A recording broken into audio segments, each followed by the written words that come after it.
Yo, what's going on, everybody? Welcome to the Awesemo.com NBA Deeper Dive presented by Monkey Knife Fight. I'm Dave Loughran. On the Twitters at Laffy_D, LOUGHY_D. Give your boy a follow, and while you're there, hit up my man Adam Share at ShipMyMoneyDFS. Running this back for a third time this week, going all the way through Friday, talking one-game showdown slate, game 2 between the Denver Nuggets and Phoenix Suns. What's going on, brother? Not much. Still sweating my ass off in my apartment with no air conditioning, and excited to talk about basketball. One thing that I guess kick off the show is, yesterday I politely offered anyone in YouTube chat that wanted to take my head-to-heads, the opportunity to do so. Congratulations to anyone that did. My team was absolute garbage, and I'm pretty sure if you played me, so I don't know who did and who didn't, but congrats on the money to anyone that played me last night. Oh, I can't wait to read chat where it's like, oh, Adam talks a big game. I mopped his ass up. I think I won. I think I played like $2,000 in total NBA entries last night, and I think my return was like $9. So if you played me, congratulations. I'll tell you what. If I'm playing $2,000, actually, if I'm playing $500, I would much rather, and I know this sounds counterintuitive, I'd much rather win nothing at all than log into the app, like, at the end of the night, log into the app, even though things aren't going well anyway. But with cash games, it's a little different because certain people can still have worse lineups than you. Log into the app, and as it loads, you see that money bag at the bottom of it, and you're like, okay, I'm still cashing. And you look up and it's $9 on 2,000. I'd rather there be nothing at all, no money bag whatsoever. Yeah, and at least and then you avoid the email from DraftKings too, telling you, congratulations, you won. And it's like, no, I lost $1,991. Yeah. Oh, I disabled those a long time ago. Oh yeah, but yeah, sorry for the one person that played me for $5 and lost. Everyone else, congratulations. Who did you in? Other than everyone. Yeah, I mean, it was mostly Ben Simmons and Rudy Gobert. I also just I didn't play the Hawks value, which was kind of stupid, like especially Herter. But even teams that played, like, I lost to teams that played Solomon Hill and got 2.5 points just because I went Gobert and they went Embiid, and it was such a big gap you couldn't really make it up, especially when you had Ben Simmons and his 23 points. Yeah, it's not great. And Ben Simmons did not have 23 real points. For anyone that wasn't watching that game, Ben Simmons had 23 points. So that's worth keeping in mind. It was rough, but man, Joel Embiid, Donovan Mitchell, huge games from both of them last night. One of them doing it on a torn meniscus. Yeah, I had Mitchell, which is like the one thing I felt good about. He started out slow, and I was just like, I'm going to lose all my money. And I said he was my favorite pay-up guy. Like, I added him to the category on the show and said he's my favorite. Yeah. And he started out so slow. I was just like, God, the show was bad. Like, my lineup is bad. Everything sucks. But at least that part came through. He had like 6 and 1 in the first quarter. Yeah, it was brutal. He had like 9 fantasy points. It was not great at all. Embiid missed 3 of his first 4 free throws, and I'm thinking, is this something to do with the knee? Is he just not right?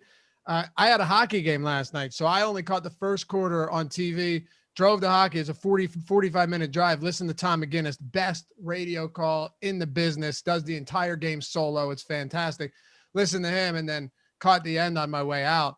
And I looked down, I was like, oh, never mind. Embiid didn't struggle at all and had another monster game. So tonight we've got Denver and Phoenix. I'm looking forward to this game. And we're doing things a little bit differently too. If you look at the sidebar, I thought this when Adam and I did the Showdown slate last game, was that Monday?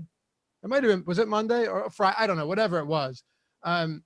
We did the Showdown slate and I thought it was a great show because we talked not just like who the top players are and, you know, are you playing this guy? Are you playing this guy? Because really, in a sense, you're kind of playing everyone, right? If you're playing more than just a couple of lineups, everyone has to at least be somewhat in consideration.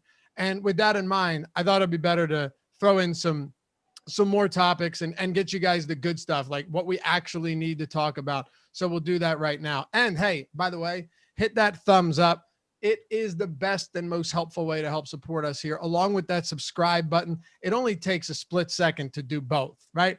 When you walk in the door, the metaphorical or virtual door, hit that, make it become second nature, and then you won't have to hear me bitch and ask you about it throughout the rest of the show. I know most of you guys are great about that, and I appreciate you, but hit that thumbs up if you enjoy the free content, you enjoy all of the shows we do here, specifically the Deeper Dive with Adam and myself, and subscribe to the channel as well. All right, so first thing, Game 1 takeaways. This is probably the most important thing we can talk about, aside from half of the other shit on the list. But the reason I say that is because they played. Okay, so the blowout run when Michael Malone and Monty Williams emptied their benches was around 2.5 minutes, right? So add 2 minutes to everybody's rotation that was out there and likely to close if this game stayed close. They were a 20-point deficit when they got pulled. But was there anything, and of course we'll get to Will Barton, we'll get to Michael Porter being questionable, that can throw a wrench into the works in a big way.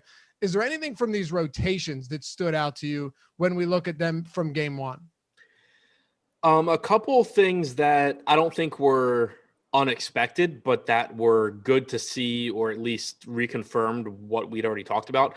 One on the Phoenix side, Chris Paul, I think, is healthy. He played 30. I think he's okay. Yeah, he played 35.6 minutes. He scored almost 50 fantasy points. Would have played a couple more minutes, like you said, if the game had been competitive throughout. So that was like the really, really big question mark coming into the series was, you know, is this shoulder injury healed now that he had a few days off after the Lakers series, or is this going to be another thing that we have to deal with throughout the series? It seems like he's good. He played well. He played a bunch of minutes, which I think is the biggest key. So that's really good to see for him. It's also, you know, not very good to see for Cameron Payne, who, as expected, you know, played fewer minutes. On the other side, we once again saw that if Campazzo is playing well and not in foul trouble, he can play huge minutes, and it comes at the expense of at least one of Monte Morris or Austin Rivers. In that game, it was mostly at the expense of Morris. If that game had been competitive to the end, you would have gotten 33 or so minutes from Rivers, but only about 23 minutes from Morris, who struggled. So it you know, reiterates that even though in the last couple of games of the series with the Blazers, you saw Campazzo basically only playing 3 quarters and Rivers and Morris closing alongside each other, it's still a hot hand situation where 2 of those guys are going to close, 1 isn't. And to a large extent, it depends on how they're playing. One thing that stood out to me was Nikola Jokic, and more than that, Deandre Ayton just getting praise heaped upon him for his ability to curb Jokic's production. I think he was good, but there were also probably 5 point-blank shots that Jokic just missed that were not contended, or where he pump faked Ayton out of his shoes. And I think his line could have looked a whole lot different otherwise. Yeah, agreed. And it's kind of, I mean, it goes back to, you know what Jokic is, right? Like he played 36.5 minutes here, would have played a couple more minutes. I actually took that as an encouraging sign because we had seen during that Portland series that sometimes Jokic was only playing 34, 35 minutes, which was not great from a playoff standpoint. But 36.5 minutes and losing a couple minutes to garbage time, I actually thought was good. And Jokic just does so much stuff well. You know, I do think that Ayton can be a problem potentially. Like Ayton is fine. Ayton's good. The Suns defensively as a whole are good.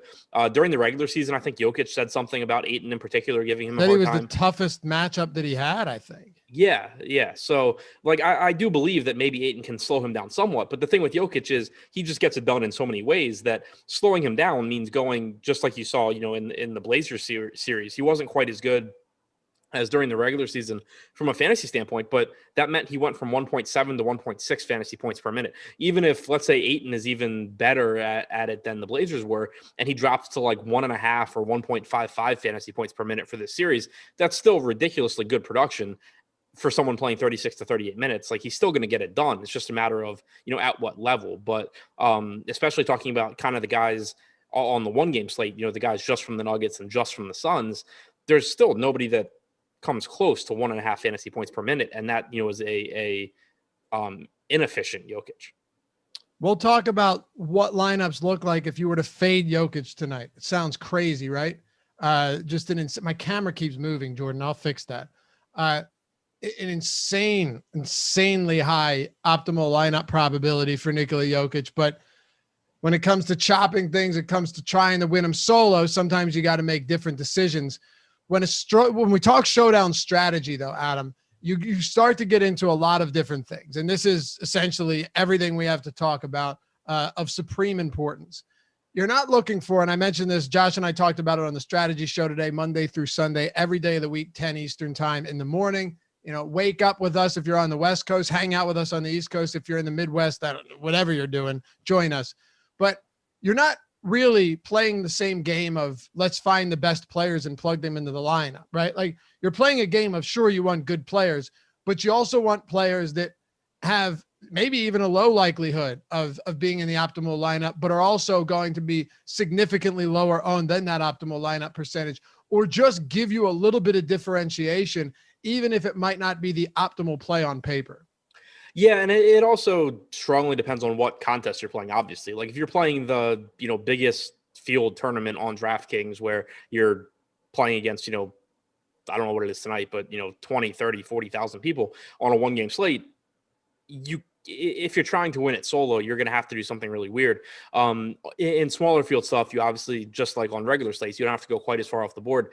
But yeah, it's still the same, not the same strategy in terms of how your lineup is going to look, obviously, but the same idea as on, bigger slates, where you're trying to make the best possible lineups that you can in terms of projection and chances of success, while also hopefully avoiding the like one or two lineups that like everyone else is playing, so that, if you do chop, at least it's not with, 1,300 people or something like happened on the I think it was the Grizzlies, Warriors or Grizzlies. Yeah.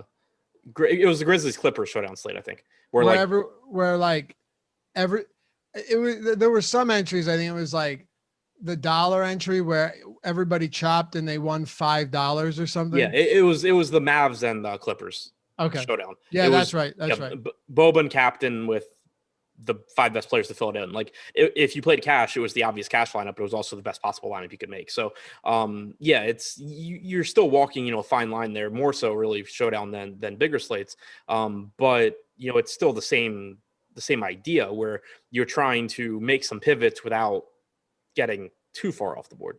So I guess here's all I'm saying, right? Is you might be more willing to consider guys that have a very low optimal lineup probability. Like the probability, for any of you wondering, is exactly what I said. The probability that they will be in the optimal lineup.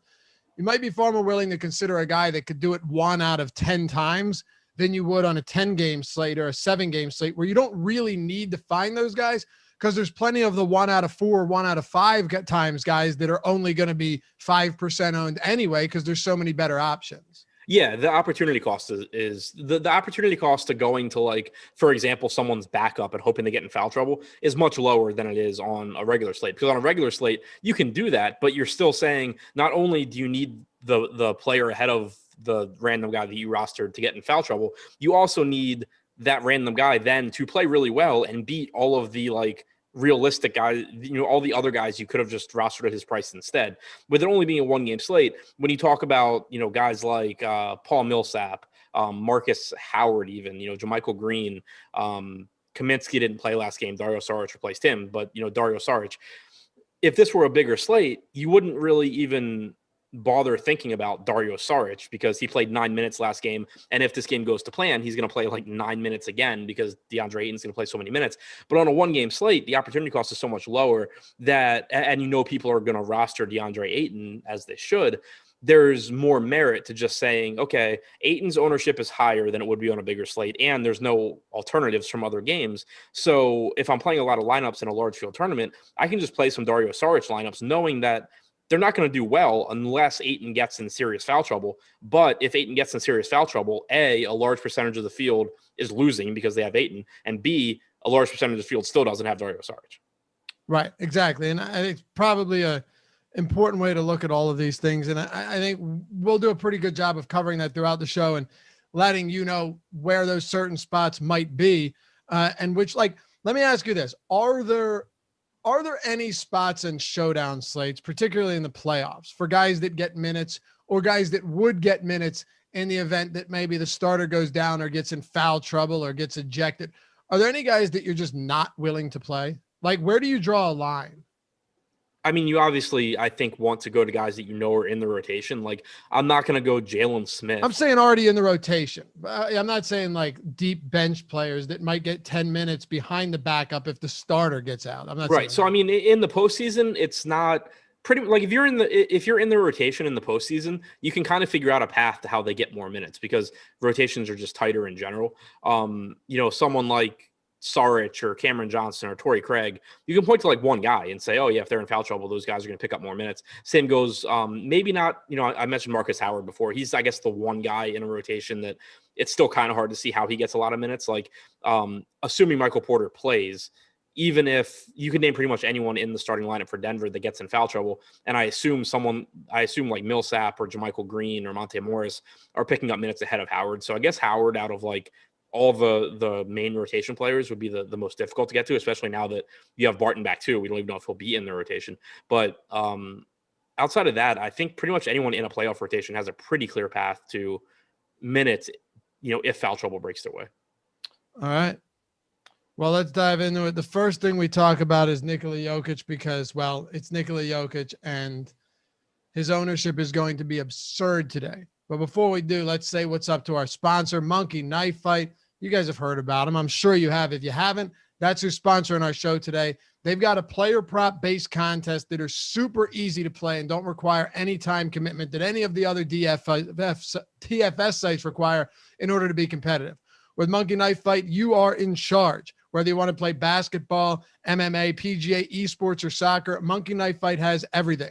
To get started, head over to monkeyknifefight.com. Choose which game you want to play, your contest type, and your buy-in. Even better, they have an instant first match deposit bonus of up to $100 when you sign up with the promo code Awesemo, AWESEMO. When you do that, if you're going to sign up, you have to use that promo code. Get $100 when you sign up. Right? That's a huge bonus. You don't see those around anymore. Check it out. You can use the same research that you do for DFS when you're talking props. We hit on a lot of props during these shows that we really like or that we don't like. There's a million different ways to do it. Use it in conjunction with our player prop tool that should give you an edge as well. All of that stuff, the player prop tool, totally free at awesemo.com every single day of the week as well. So go to monkeyknifefight.com, use the promo code Awesemo, get your $100 deposit bonus, and start building up that bankroll. All right. So Nikola Jokic, I mentioned the fade here. Now, that isn't to say that you don't want to play Jokic. Of course not, right? That's absurd. But there is a question of whether or not, and this was a long discussion on today's strategy show. For all of you that tuned in, you're going to be on the same page as all of us, understanding where we're going here. But we haven't gotten your opinion on it yet, Adam. Jokic is currently projected for 95% ownership on DraftKings, 30% captain spot. On FanDuel, 100% ownership, 74% MVP, 22% star, 4% pro, and 0% in the utility. So with those numbers, using our ownership projections, yes, we have single game showdown ownership projections for both DraftKings and FanDuel. Check them out at awesemo.com. Using that, knowing what we have, is there any logical explanation that could get you towards coming in well underweight on Jokic or even fading him in maybe a single entry large field contest, playing him in only 1 of 3 or 2 of 3 in a 3 max contest? The floor is yours. DraftKings, yes. FanDuel, no. Okay. 100%. Yeah. I don't think I've ever seen anyone projected for 100% ownership, but he was really 95% on the showdown slate on DraftKings the other day. So it's not like 95% is anything that we shouldn't be expecting either. Yeah, and I think that I think the 95% on DraftKings makes sense too. When I went to write the deep dive today, obviously when you do it for a single game slate, it's tough because DraftKings and FanDuel have entirely different game formats, so the pricing relative to each other doesn't even really mean anything. Whereas like on a normal slate, you can kind of compare them site by site. But when I looked, it was like, okay, on DraftKings, Jokic is in a price tier by himself. He's $2,000 more than Booker, who's the next most expensive guy. On FanDuel, he's $500 more than Booker. He's like $1,000 more than Paul. You just have like everyone lumped together, and then you don't even have the 1.5x salary booster when you put him in MVP on FanDuel. So on FanDuel, if you don't roster Jokic, you're basically saying, and again, in the largest field tournaments, there's always a case to be made for if literally everyone else is playing this guy, I will not, and I'll, hope he rolls his ankle in the first quarter and doesn't come back, James Harden-esque 43 seconds and he's done. That's the only argument on FanDuel in particular. But in general, the only argument really against Jokic tonight is he's 100% or close owned and stuff happens. There's no argument for, I think Jokic is going to have a bad game and that's why I'm not going to roster him, because a bad game from Jokic is still one of the highest scoring scores on the slate, and you still need those raw points on a 1-game slate. So if you're not rostering him, it shouldn't have anything to do with the matchup. It shouldn't have anything to do with any sort of narrative or anything else you can come up with other than I'm just hoping he rolls his ankle 2 minutes in. So here's my thing, right? And this could be completely wrong, but to me, it feels like the only way Jokic isn't in the optimal is if they get smoked. So here's what I mean by this. If this game, is competitive, right? If this game's close, I have a very difficult time believing that Jokic doesn't go for at least like 45 or 50. And even if that's the case, he's at least going to be in the utility in the optimal, right? Like I don't know how he scores 50 on a showdown slate in the postseason against a good Suns defense and isn't in the optimal. The only way I see it happening is like it did. Now, mind you, he's played 7 games and there was a night where he was not in the winning lineup. He was not in the optimal, was not in the winning lineup. That was game 5 in Portland. He played 27 minutes. They lost by 20. That game was never at all competitive. He had 16, 9, and 1. Is that possible, Adam? Yeah, it's possible. But the other problem is, like, if that is the case and they get smoked and Jokic is that bad, what does the rest of your lineup look like? And how does that become the winner when, if he's so bad, what does the rest of the Denver Nuggets look like in order for them to get blown out that bad? Yeah, and I think we're on the same page. Basically, that for Jokic not to be in the winning lineup, some weird stuff has to happen, whether it's an injury, whether it's just like, a 40-point blowout where maybe he's in foul trouble and then they get blown out and he just doesn't come back. But if you're building that lineup, you're going to want the good players on Phoenix because, again, we talk about it a lot, but if Phoenix just like beats Denver to the point that Jokic plays 22 minutes or something, Booker, Paul, Ayton, some combination of those guys still got theirs. But, maybe Cameron Johnson has a better game. Maybe Torrey Craig has a better game, like these bench guys. The problem is if you're going to those guys, you're just opening up salary and you're not playing Jokic under this circumstance. So it still is just like a really, really weird lineup to try and think about. Our boy Amit Tulsa Dog says Adam's going to go to the bar at midnight with pits smelling like Burger King onion rings and reel in all the drunk chicks. I'll probably be asleep by midnight. I mean, it's 2021, bro. You can't go picking up drunk chicks and get away with it anymore. Yeah, that too. But no, I walked into the air conditioning at the hotel last night and just was done. I was like, oh, this feels great. I'm going to sleep. Oh, you slept at a hotel? Yeah. There's a couple hotels like on my street. I just crashed at one. I was gonna ask how you sleep. I meant to ask you that last night. Like, how do you sleep? And you can't. I slept at my mom's over the weekend, and I slept at a hotel across the street last night. So, did you consider just going butt ass naked on sheets with nothing else? I considered it. That's generally how I walk around my apartment all day, and it's still miserable. Are you walking around here naked, flat naked? Of course, flat naked. It's 90 plus degrees in my apartment. You think I'm wearing clothes? God! Wait, did you put the blinds up yet? Yeah. The curtains are okay. That's my apartment. Can't wait till those nails fall out of the drywall and everyone. They're not nails; they're screws. hammered into the drywall. Oh, that's all. Wait, you hammered screws into the drywall? Jesus. Yeah. Did you find the stud? No.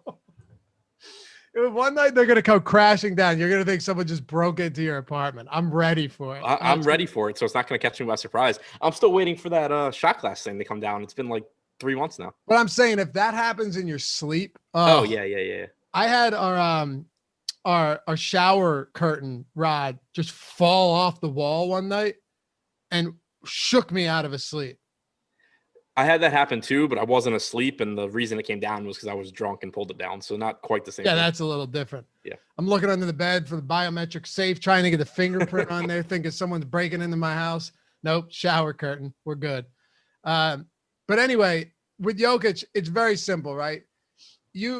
How about this? If you were to play 150 lineups, how much Jokic, if you just run these lineups with the projections, with ownership, maybe caps on ownership, what would you not be worried about if you came up without this much Jokic? So this many of your 150 don't have Jokic. Where would you be like, okay? And I know that's kind of a tough question to answer. Where would you be like, okay, I'm all right with that? I mean, for me personally, I would expect to just have 100% because I don't play quite as contrarian. Like when I do 150 max, I don't play quite as contrarian as some other people. I understand there's value still to cashing lineups and stuff like that. So I would expect to have 100% if I was more willing to take the risks and, play some really weird lineups. I still think I'd have a hard time having less than like 85, 90% on DraftKings. Like there's only so many lineups you can make that make sense that don't have Jokic before you're just playing really, really bad lineups. Doan's 89 as Barton captain should be insanely low on. No. Yes, he should be. For a reason. Yeah. A couple of things here. First of all, it's not like Will Barton is egregiously cheap. Like, he's the same price as Aaron Gordon. He's not that cheap, Adam. So he's basically the same price as Facundo Campazzo too. So he hasn't played a single minute since the 23rd of April. Like that, how many minutes do you really see him getting today with a Denver team? I know they struggled in the fourth quarter last game, but they just got through the first round. Yeah, I mean, it's been a month and a half since he's played. It's a hamstring injury too, which it's not like he had a broken finger and he's been practicing hardcore for the last 2 weeks or something. He was doubtful to play today too. We still obviously don't have news on if he's going to start or not, but it's hard for me to see Barton playing enough minutes to be a really good option, given, as you said, that he's not cheap. It would be one thing if you were throwing Will Barton back in here and he was the same price as like Jermichael Green, Austin Rivers, Cameron Johnson, like somewhere in that 3 to 5K range. 6,400 for Will Barton. Like, yeah, I still get it that if he plays 22 minutes, he could play really, really well and have a good score. But you're kind of in that same category saying like, yeah, well, what if Jokic fails? Yeah, it can happen, but it's extremely unlikely. Okay. We will get to him too, because it's kind of a big part of this rotation, trying to figure out what's going on. But first, when it comes to captain and MVP, captain on DraftKings, MVP on Fanduel, megastar on Yahoo, are there any guys outside of Jokic? And I know the answer to this will be yes, but what guys do you really like that we can toss in the captain spot if, say, Jokic is in the utility, or say on Fanduel, if you go ahead and you were to run Jokic at the star or pro? Understandably, he's going to have a ton of MVP ownership over there for good reason, because you're just going for raw points and there is no fluctuation or there is no 1.5 times salary there on Fanduel. But what other guys, like Chris Paul on last Showdown in game 1 was the optimal captain? Are there any other captains like Devin Booker that just make for really good plays, or maybe even some mid-range or cheaper guys that we could plug in as well? So I think it's more so the top end guys, Booker, Paul, DeAndre Ayton, because with these two teams being how they are, you have Jokic and then you have the mid-range guys. This isn't really one of those like for example, again, going back to that Dallas and Clippers showdown, you have Luka, you have Kawhi, you have George. On that slate, it made a lot of sense to play Boban at captain because he was really cheap and it lets you get to all three of George, Kawhi, and Luka. You don't really have that on this slate. So if you go, let's say Cameron Johnson at 3K. Let's say you play him at captain. What's the point? You know, you'll get Jokic, Booker, Paul, Ayton, but you can still make much better lineups without having to do that. So I think if you're foregoing Jokic at the captain spot, it needs to be for someone that at least has some chance of outscoring Jokic. Devin Booker, Chris Paul, DeAndre Ayton, even Michael Porter if he plays, kind of fourth on that list. But it needs to be somebody that, yeah, he's opening up more salary for you, but he needs to at least be able to get in the same ballpark as Jokic. Yeah, and that's a good way to put it. And it's not like there's a dearth of options. There's plenty of guys that you can plug into that captain spot that could go 60 plus or even 50 plus. And Jokic has an underwhelming game, and maybe Ayton really does put the clamps on him. We've seen Booker do it. Paul is another one that can do it as well. You said DeAndre Ayton and even Michael Porter. I mean, this guy is super unpredictable, really volatile, and he's dealing with that back. But I think all of those guys are viable. Now on FanDuel, right, where it's a lot different. There's no 1.5 times salary. There's no 1.5 times the fantasy points.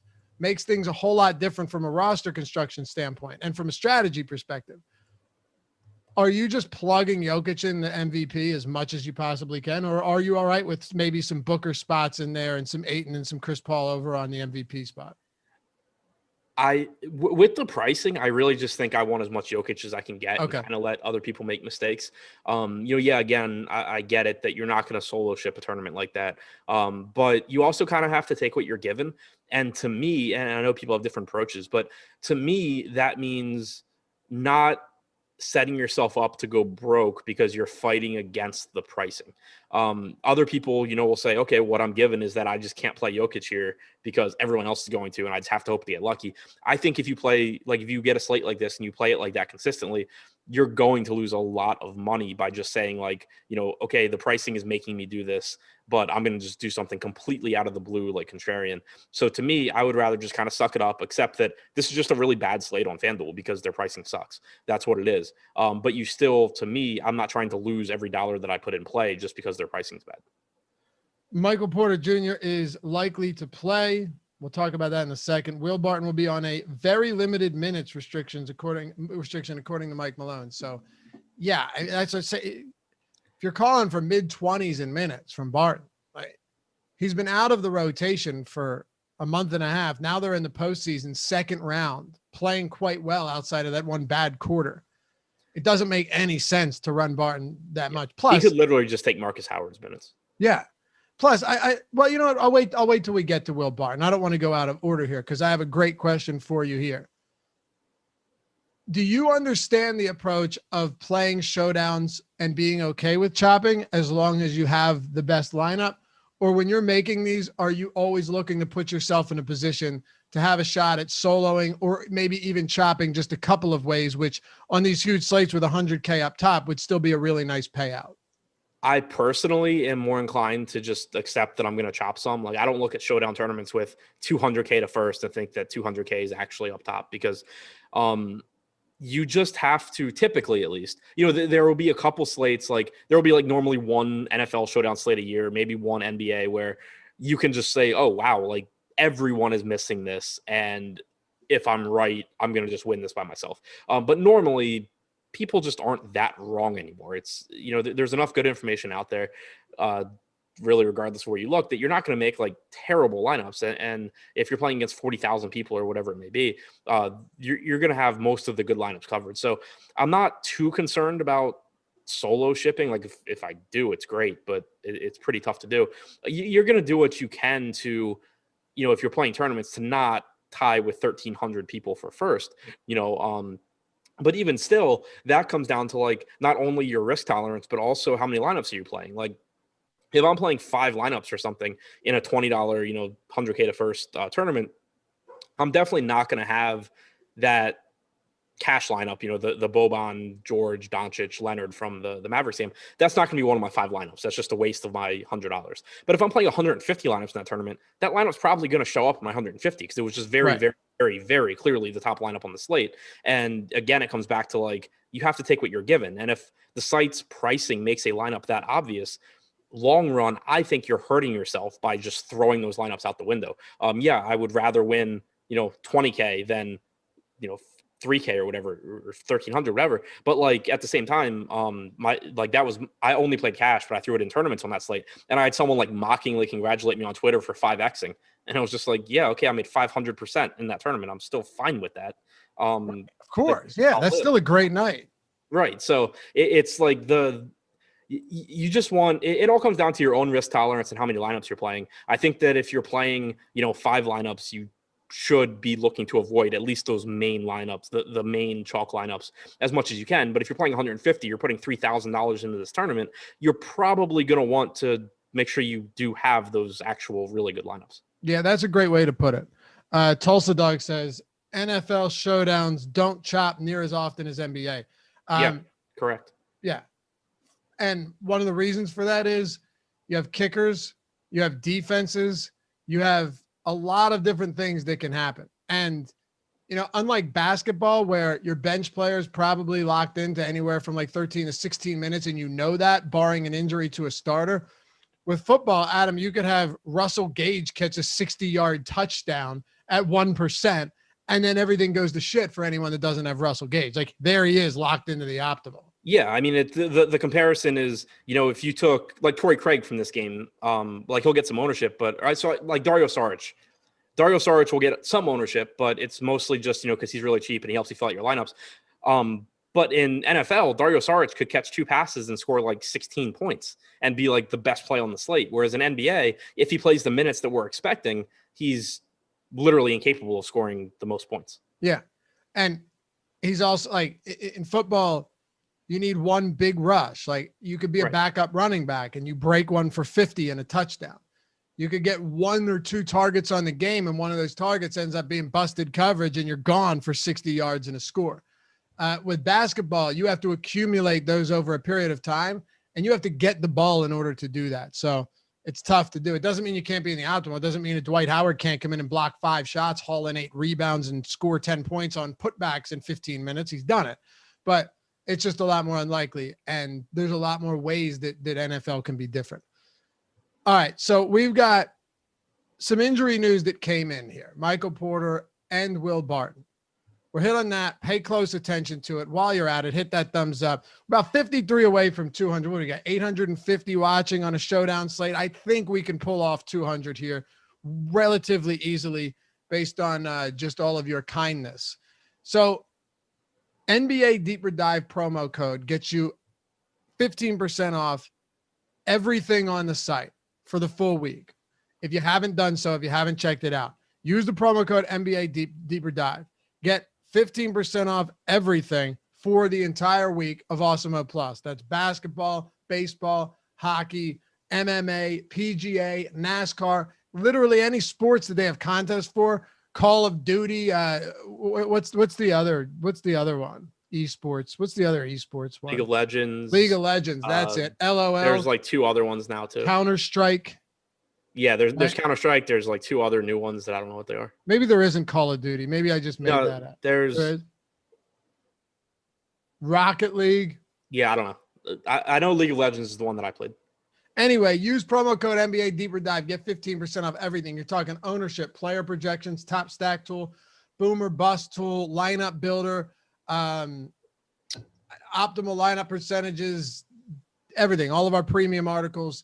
And this isn't, again, not just for basketball. We have all these tools that we reference for basketball. We have them for other sports, top pitcher tool, top stacks tool, all of that, all of these sports for where it applies. Of course, top golfers, top fighters.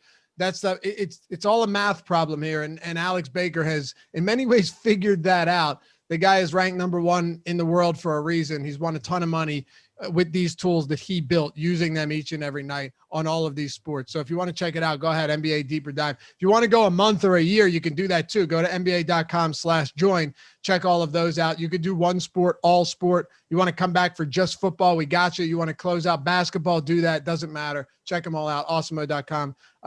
/join, and hit me up on Twitter if you have any questions. My DMs are open. And remember, I always tell everybody this: when you join, if you decide you want to become a member, subscriber, and get access to and take advantage of all of these tools, join the premium Slack chat, join the office hours channel where you have all the pros from Awesemo answering your questions and helping you better your game when it comes to DFS. All right, man. So Michael Porter Jr., we got that news. Pretty good timing. anticipated that he will play. But those back tightness injuries can be kind of weird. And I'm no doctor, neither are you last time I checked.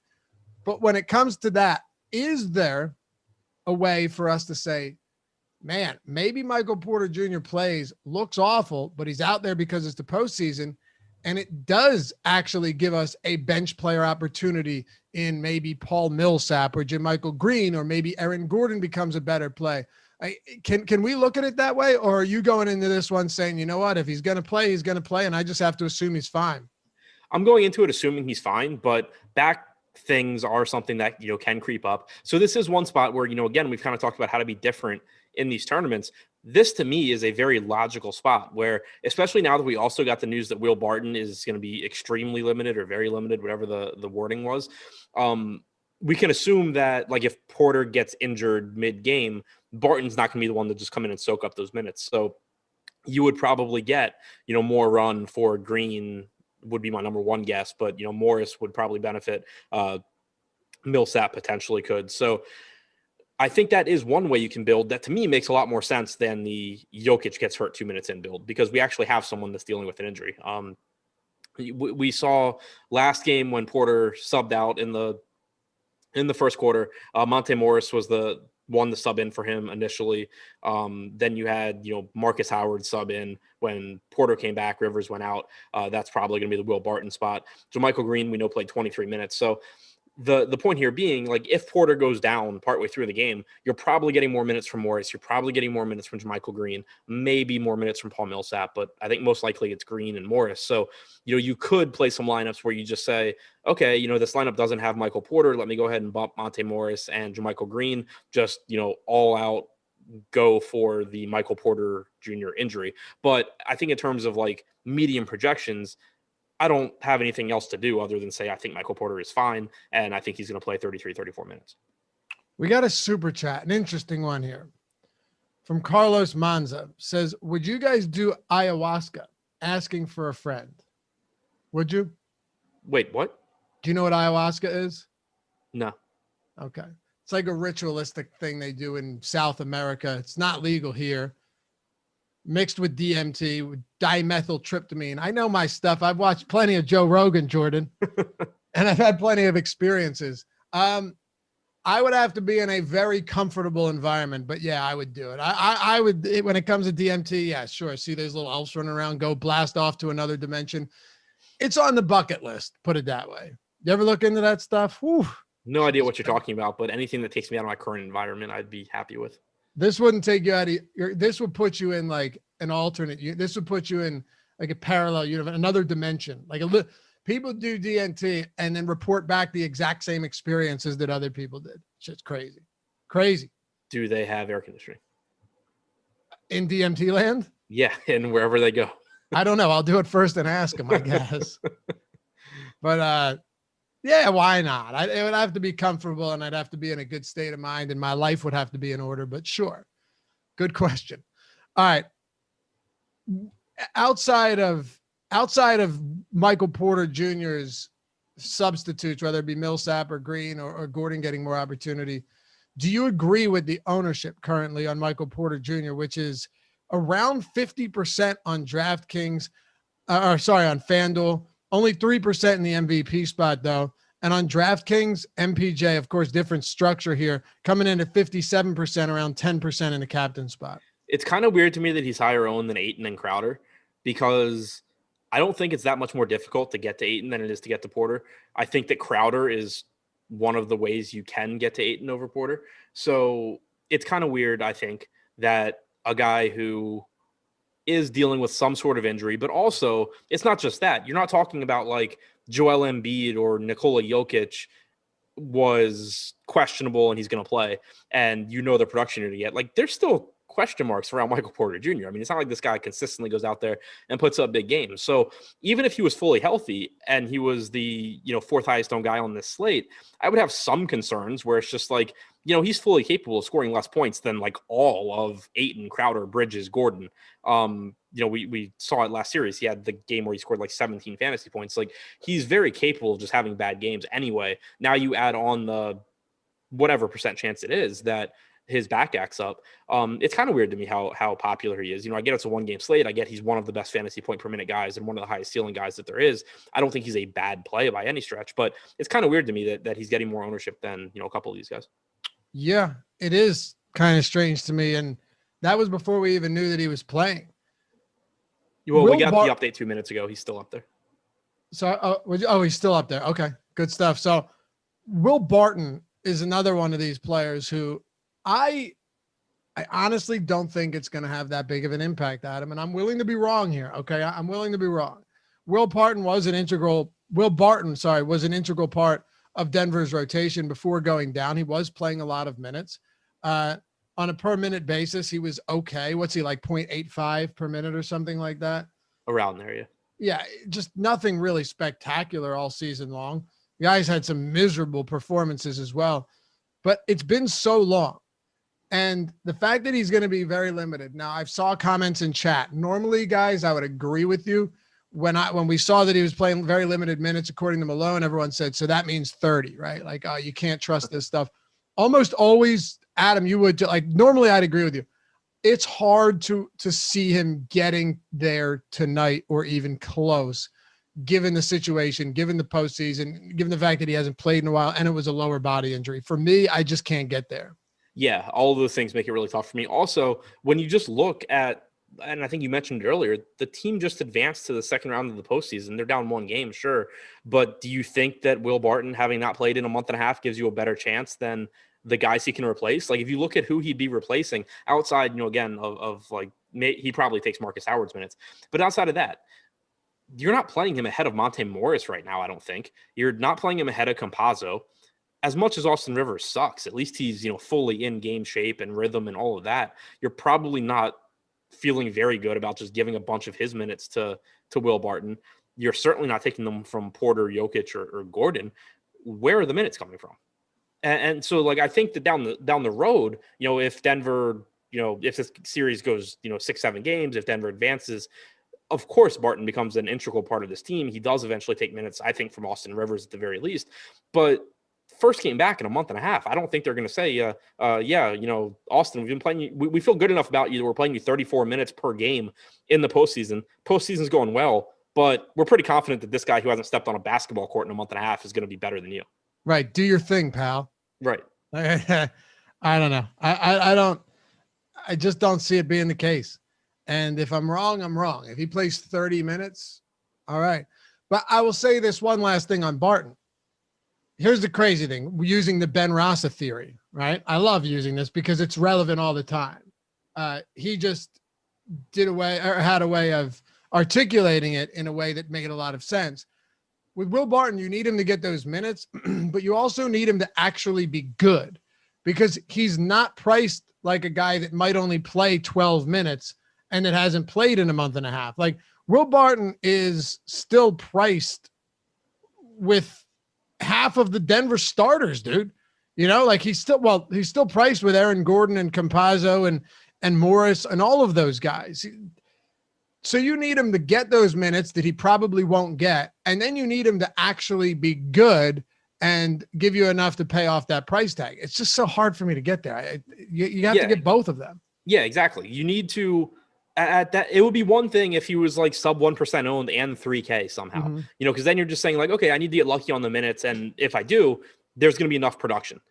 Now at 6,400, like you said, not only do you have to get a lot more minutes than it has been suggested he's going to play, you need him to produce at the very least his normal rate and probably a greater rate. Because, you know, to me, extremely limited minutes means like 12, 13, 14, somewhere in there. So you can say, okay, what if he plays, you know, 60% more and he gets to 20 minutes? 20 minutes of Will Barton at his normal production is nowhere near $6,400, you know, worth of salary. No, not at all. And I think we're on the same page when it comes to Will Barton. Again, if I'm wrong, I'm wrong. If we're wrong, we're wrong. Is he getting ownership? No, he's getting virtually no ownership.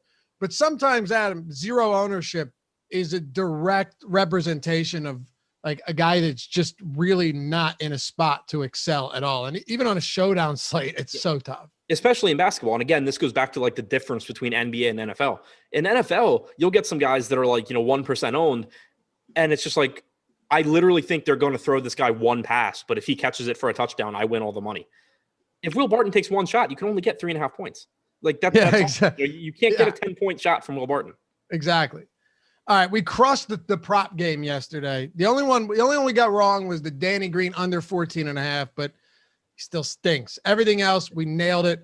It's time to talk top props. But Jordan, pull up our Hall of Fame first. Let me get some brags out there for all of our Awesemo members repping the Awesemo avatar across all of the sites here, taking first through third and 5,000 plus entry tournaments, getting their free month of Awesemo plus platinum, everything on the site included. All you got to do is download the avatar at awesemo.com/avatar. Tweet at us when you hit that top 3, 5,000 entries or more, or you just want to brag. Maybe it's just a nice hit at Awesemo HOF, Awesemo Hall of Fame. Include myself in that, include Adam, include all of us if you'd like. And we'd be happy to throw it up here, but also $100 value Awesemo plus platinum for the entire month. You get, even if it's a quarter arcade, the nickel, the piggy bank, it doesn't matter. We got you covered. We're just handing out subs left and right here because, well, we are getting an insane amount of entries and that makes me happy. All right, let's do it. Ken says, thanks again. Josh said Trey, Adam and Lavi said Zubats and Embiid. Last second swap to Herter when Hunter was out, came through, took the 1,800 tequila playoff throwdown solo and shared the 6K quarter jukebox. See, there you go. Got the $100 value right there on a $100 win and 131. Good stuff, Ken. Mark, shout out to the Awesemo and Awesemo Hall of Fame. Lafi and Josh took down the jukebox last night. Thank you to you all. Another one. Boom. Look at that. The CS GOAT strikes again. Our boy, Pete the Heat. Pete Rogers, one of the best UFC minds out there. Check his shows out. Thursday night strategy show, Saturday night live before a lock UFC show with Jason Floyd, 2K up top, and another one takes first, actually shares first with himself. Good stuff. Sidimo Spencer Toko, first takedown ever. If you aren't checking out the content at Awesemo, you're missing out. Plus YouTube shows for all sports are clutch. Thanks, guys. Congratulations, man. And the last one here, first tweet ever from Kilo Whiskey. Finally bit the bullet and joined Twitter to fire off this tweet. I hope you're following me, man. Can't thank the entire Awesemo crew enough. I stopped guessing and started winning. Well done, brother. Third place, $2,000. Download the avatar, awesemo.com/avatar. Hit us up when you get that win at Awesemo HOF and get that free month. And of course, what's better than getting your name up here to share the glory with us with that Awesemo Avi? All right, Adam. Top props of the day. I'm going to give you one, get one from you. We'll do a little rapid fire action here. I'm going back to Jokic. This is one of the rare ones I've missed recently. I took Jokic over 30.5 the other day. I'm going Jokic over 29.5 today. It's come down a point. You can still get it where the over isn't juiced. Go to oddshopper.com, search all of those props. Very simplest way to find them. It's totally free. You can shop around. I'm going over 29 points. Like I said to you earlier in the show, Ayton played good defense, but Jokic legitimately missed several tip-ins. He missed putback opportunities. He missed uncontested layups. He airballed a couple of threes. There were a lot of things that Jokic could have done differently to easily get him over that 30-point hump. For what he's done all postseason, being forced to be the straight scorer, no real playmaking in Jokic, I'm going over 29.5 here. I think it's a good spot. I'm willing to go back to it, even against a good Phoenix defense. What do you have? So I told you before the show I was going over Cameron Payne, 9.5, but switching it up, over 15.5 points, Chris Paul. I think the line is still factoring in some injury risk for him. I mean, he played 36 minutes last game. This is someone that had a great regular season, was in, some crazy people's MVP conversation, but nonetheless, in the MVP conversation, he's, I think, fully healthy, which means that not only is he going to play more minutes, he's going to score at a higher rate. I think that there's actually several points between Paul's projected points and the line. Okay. I like that a lot, actually. And you're saying they're factoring in the injury risk, and we think he's healthy. Yeah, right? Exactly. Yep. I'm going under Jokic assists, 6.5. Adam, I keep going back to this, and it keeps working. And why would it not? In game one, he had 8 potential assists. He's averaging 8 potential assists in the entire playoffs so far. guys like Facundo Campazzo and Monty Morris have been doing more playmaking, getting more opportunities in that respect. Jokic just can't take that playmaking role on as much as he would in the regular season in games that they need points and they need to stay competitive. And you're going to have to stay competitive against a good Phoenix offense. Under 6.5 assists again for Jokic. And I'm going to go over 4.5 assists for Facundo Campazzo. I'm not sure that they're factoring in the fact here that he played 36 minutes and that maybe maybe foul trouble is a little bit of an issue here that we can consider. But Monty Morris was running hot. He's coming off a 1 for 10 game. I think Campazzo, had he not gotten in foul trouble the other night, would have played a lot more minutes than he did, and we wouldn't have had that same Morris game. So give me over 4.5 on Campazzo, under 6.5 on Jokic. You got anything else? No, I will say that I agree with your thinking on Campazzo, because that's something we had talked about before last game, that you could see the foul risk coming in. You could see that he had dealt with foul trouble, and then we got a 36-minute game where he wasn't in foul trouble. I think that's, that makes a lot of sense, and I agree. Again, eight potential assists last game for Jokic, in line with what we'd seen in previous games as well. All right. There you have it. Go to oddshopper.com. Check all of those out. You can track your bets. You can set notifications. But the most important thing is you can shop odds from around all of the sites that are available to you. It's the way to win these days. You got to find where the best odds are and hit them when given the opportunity, and use some of those sign-up codes as an opportunity too, to take advantage of monster deposit bonuses, huge free bets. These sites need people over there. They're trying to siphon off customers from anywhere. And one way to do that is when you have, big swinging dicks throwing money around like they are, they're going to offer some insane bonuses. Take advantage of that. All right, Adam, we're almost through it. This is how we'll close this out before we turn it over to the Live Before Lock crew. We got Josh, we got Greg coming up next all the way till 9:30. I know Josh loves being up till 9:30. Final thoughts on the Denver Nuggets. Wrap this team up for me, and then head that straight into the Phoenix Suns and wrap them up. Any guys we haven't hit on that you think might be important to roster construction tonight? I think we've touched on pretty much everything from Denver. We talked about the potential for extra minutes for like Monte Morris, JaMychal Green, if Porter is limited. Green, we saw play 23. We saw both guys play around 23 minutes last game anyway. If you get 23 minutes at their prices, you're not going to be very happy. But, again, I think that if Porter goes down, those guys step up. And then again, we have that hot hand situation with Rivers, Morris, and Campazzo anyway. One spot on Phoenix that I think, actually two spots, I guess, that need to be mentioned, DraftKings specifically, are Cameron Johnson and Torrey Craig. Dario Saric also, since he played in place of Kaminsky last game. At least from a cash standpoint, also to some extent in tournaments, looking to these guys is going to open up a lot for you. I know if you build like for cash and you're trying to get, Jokic, Paul, Booker, Ayton, you have to go down to this range. Cameron Johnson played 14 minutes last game, about 12 not in garbage time. He's averaged 19 minutes in the postseason. Part of that was because of Jay Crowder foul trouble, but he can get those minutes again. But even so, he's only 3K. If you get 12 to 14 minutes from him, you should be okay. Torrey Craig has actually averaged 0.9 fantasy points per minute this season, a little over a fantasy point per minute in the postseason. Played 17 minutes last game, only 2,200. And Dario Saric, also a good fantasy producer on a per minute basis. If you get 10 minutes from him at 1,400, it does open some stuff up for you on DraftKings. So again, not expecting any of these guys to, be slate winning plays because they play 25 minutes or something. But I think that it does open up a lot for you looking down to the cheap guys on the Suns. Beautiful. Dude, that hour flew by. Well, maybe not for someone sitting in 100-degree temperature, but not. For me, with this nice new ceiling fan I've got, air conditioning set at 60 or 70 degrees, I feel great. I drank 24 ounces of ice water. And have you been trying to lose? I'm not saying you need to, I'm not fat shaming you, Adam. But, well, please also don't compliment me on it if I have. Right. But, I absolutely will. I would say you look good, man. Did you not see that?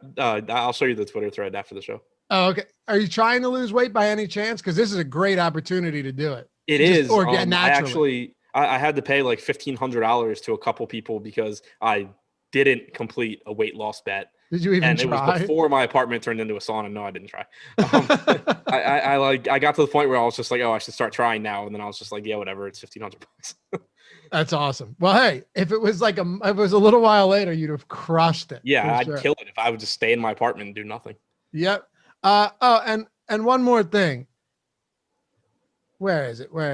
over under, our best friend here says, wait, I was at the gym for the last hour. Sure you were. And was listening to these guys talk about fading Jokic tonight. No, it's a conversation about his ownership and the optimal lineup probability. Then he says, better chance Lofty sells his Bradley Beal than Jokic not being in the winning lineup. Fella, I made a killing on Top Shot. I'm holding on to Beal till 0, baby. You still have the Bradley Beal? What? You still have the Beal? I still have the Beal. I have a Lillard. I sold one of my Lillard Metallic Gold Series ones. I have a few rares sitting. I figure at that point I'll hold on to a few, see what happens. Yeah, we both did the same thing. Like, same thing. You happen to have your Beal and your Lillard. I have my Giannis, De'Aaron Fox. Yeah. And it doesn't matter if it goes to 0 because we're free rolling. Yeah, exactly. Yeah. So anyway, it did go up today though. Again, what's that? It did go up again today though. Oh, that's good. Let's hope it keeps going up. Hey, we appreciate you guys. This has been a lot of fun. This is Lofty. We're 77 away from 300 likes, but before we head off, we're just about at 1,000. Hit that thumbs up one more time for good measure. We'll see you back here tomorrow on the Deeper Dive presented by Monkey Knife Fight. Stick around. Josh Engelman, Greg Ehrenberg coming up next till 9:30 Eastern time for Nuggets and Suns.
Yeah.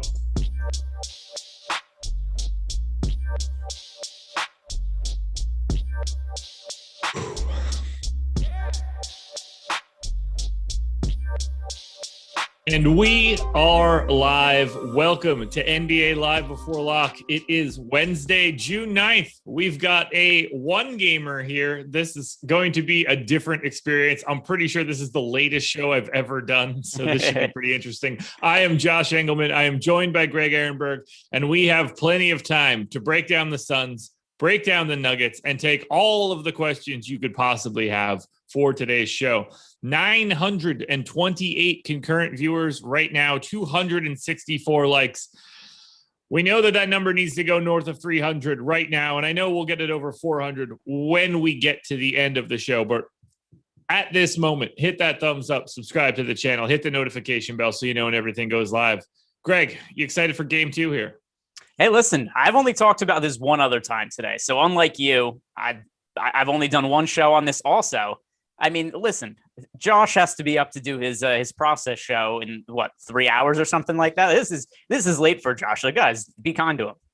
Yes, I will be waking up at 5:15 tomorrow to get my coffee prepped, feed my dog, and then be back at my desk at 5:55 to get everything ready for the process at 6:30. Monday through Friday, so long as we have more than one game, by the way, everybody. So you don't want to miss it. It's a good time. At least we got 2 games to talk about tomorrow. I got all sorts of stuff going on. Eye doctor tomorrow, haircut tomorrow. It's going to be a big one. Yeah, that is. And then back with you, I believe, for Live Before Lock. Yeah, that's a loaded schedule. Eye doctors that just get new prescription or something else. We got a ton of time, so we can dig into this. So I don't go to the eye doctor particularly frequently. I don't ever take my contacts out of my eye. So I am largely out of contacts at this point. So I don't want to be left in a situation where I have to take these out and lose them. I do not own glasses. These things just stay in. I don't even take them out to sleep. They're just glued to my eyes 24/7, like I had LASIK. The last time that I went to the eye doctor 2 years ago, they told me that I'm going to say capillaries. I don't know if that's right when it comes to your eyes, but the veins that carry blood in your eyes have started to grow towards the center of my eye, which is very bad because they're trying to get more oxygen and can't because I smother them with contacts. Well, I've done nothing to fix that since then, including not taking them out. I am now starting to get worried about that as I am getting older in life. So I am making sure that I get new contacts and in particular, get a glasses prescription so that I can take my contacts out for 2 or 3 weeks and try to save the fact that I'm ruining my eyeballs. Yeah. Have you considered just taking them out? I have dailies, right? I go to Costco. I order because you could get I went to Costco last week, got a new prescription, ordered 6 months supply of daily contacts, and it's $400. Right. It's not that expensive. And, I'm not going blind. Right. I don't see particularly well because I have a bad eye prescription. In fact, my eyes aren't bleeding and the capillaries aren't growing into my pupils or anything. Yeah. So when I originally, I've been wearing contacts since I was 16 years old. I've basically never taken them out since that time. When that first started happening, it was because I was poor. And to take out contacts and potentially lose them was really problematic. That is not the case any longer.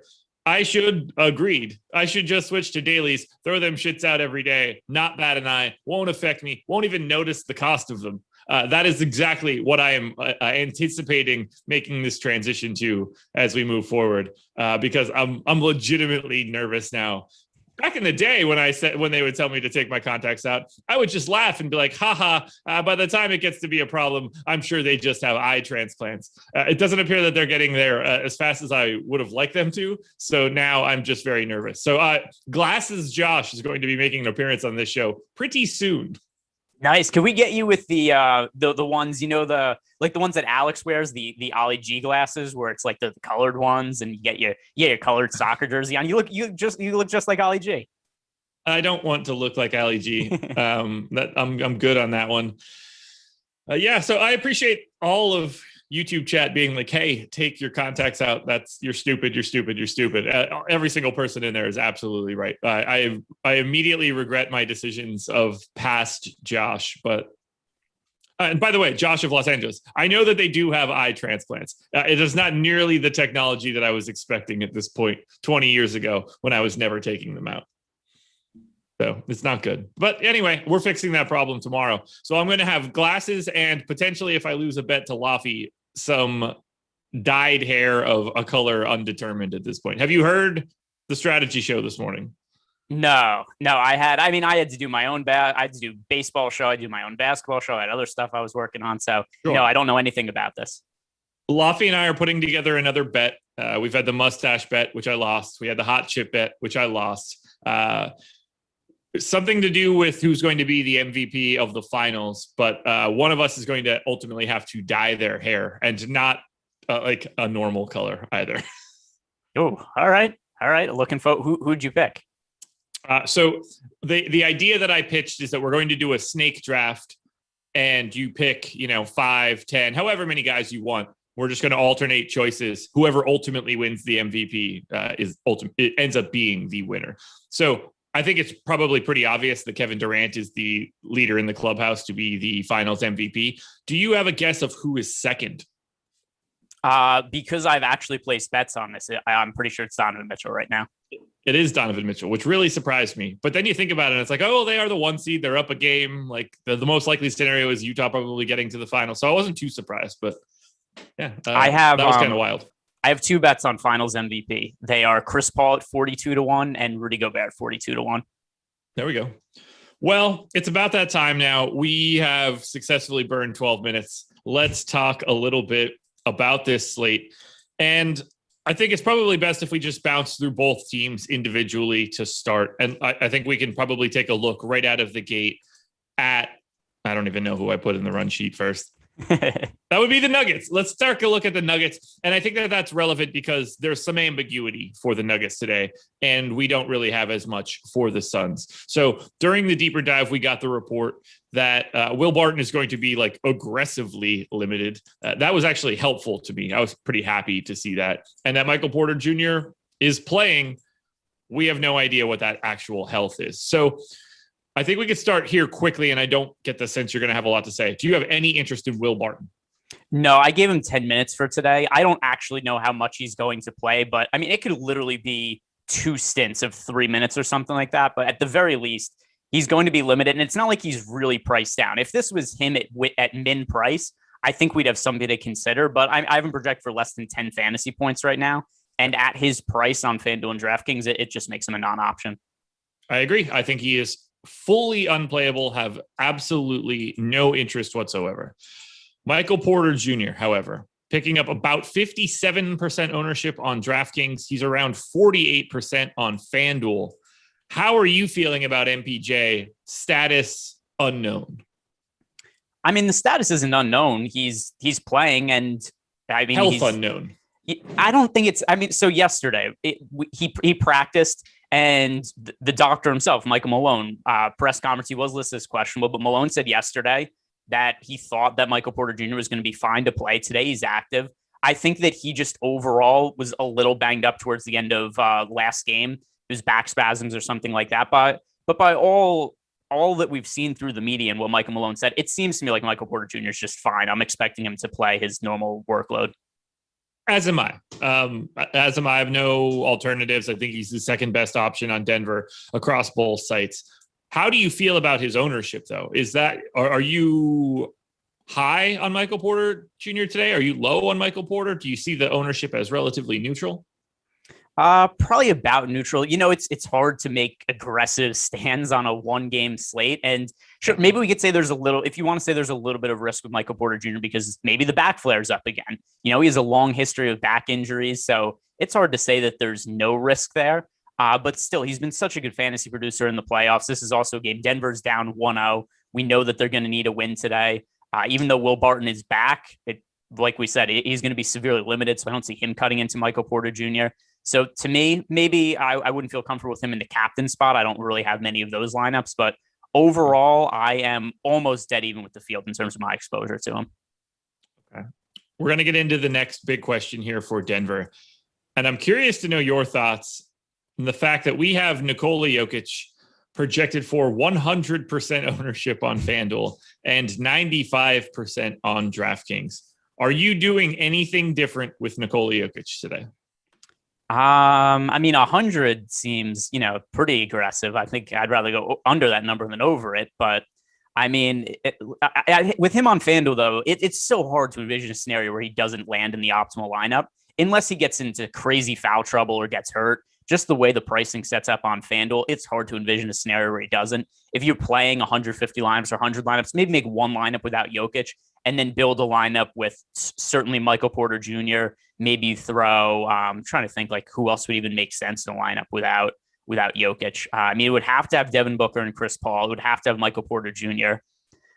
Maybe Aaron Gordon, because we would think maybe Aaron Gordon plays a couple extra minutes without Jokic, but it's pretty hard to envision a scenario where Jokic isn't likely to be optimal. DraftKings, kind of the same sentiments. There isn't that many other stars in this particular game to pay up for. Pricing isn't all that problematic. So to me, I have him in the majority of my lineups. Okay. By the way, If you could have Nikola Jokic in more than 100% of your lineups, you probably would, right? Oh, absolutely. I'd play him. I play him twice. I play him MVP. I'd play him in the pro spot. I'd play him in maybe not the utility. We just go MVP. We MVP and pro spot for Jokic on Fanduel if we could. I like it. So we touched a little bit on Porter. We touched a little bit on Jokic. Now I think we kind of have to hash out what happens with the rest of Denver.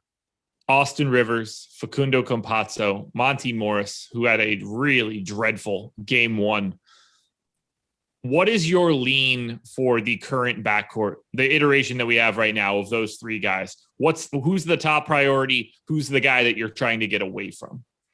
Yeah, so to me, I am looking at a lot of the minutes we saw in game one, and I'm assuming they carry over to game two. So this is a different matchup for Denver going up against Phoenix than they did going up against Portland. And for whatever reason, it seemed like Denver really liked that matchup with Austin Rivers guarding Damian Lillard.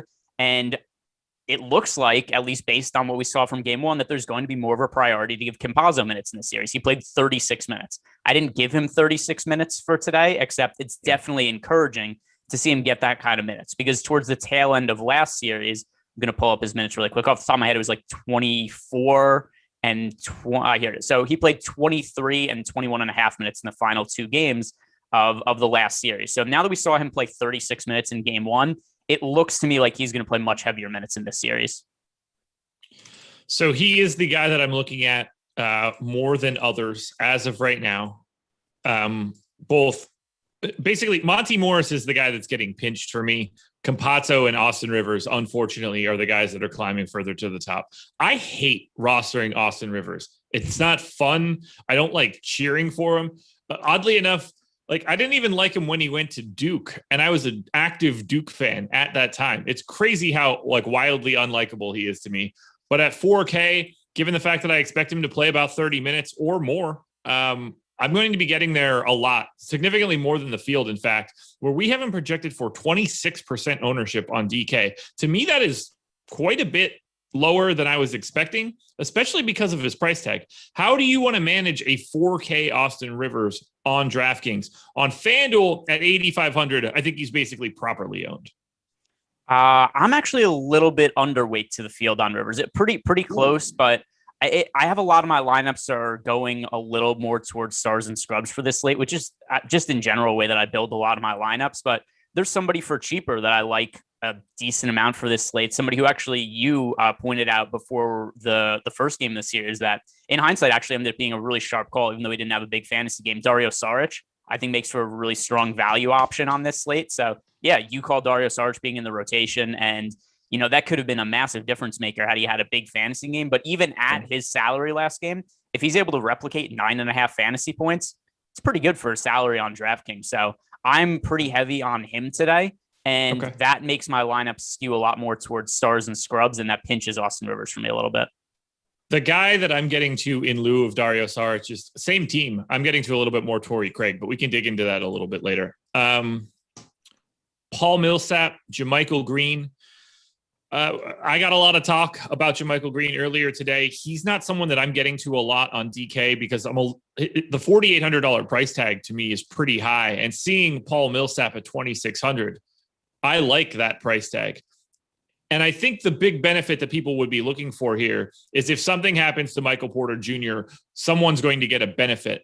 And I think the benefit is bigger for someone like Millsap at 2,600 than it is for JaMychal Green at 48, because it doesn't take as much. If Millsap just gets 2 to 4 additional minutes, if he goes from 12 to 15 or 16 at 2,600, that becomes a real problem. Whereas JaMychal Green also still has to play well. So I don't really like the ownership on Green. Are you feeling any different about JaMychal Green? No, and I agree with you on Paul Millsap. I'm about double the field on him right now. Paul Millsap projected for 15% ownership. It's a really cheap price, easy to get overweight. And then, like you said, also, there is a built-in scenario with Michael Porter Jr. Even if Michael Porter Jr.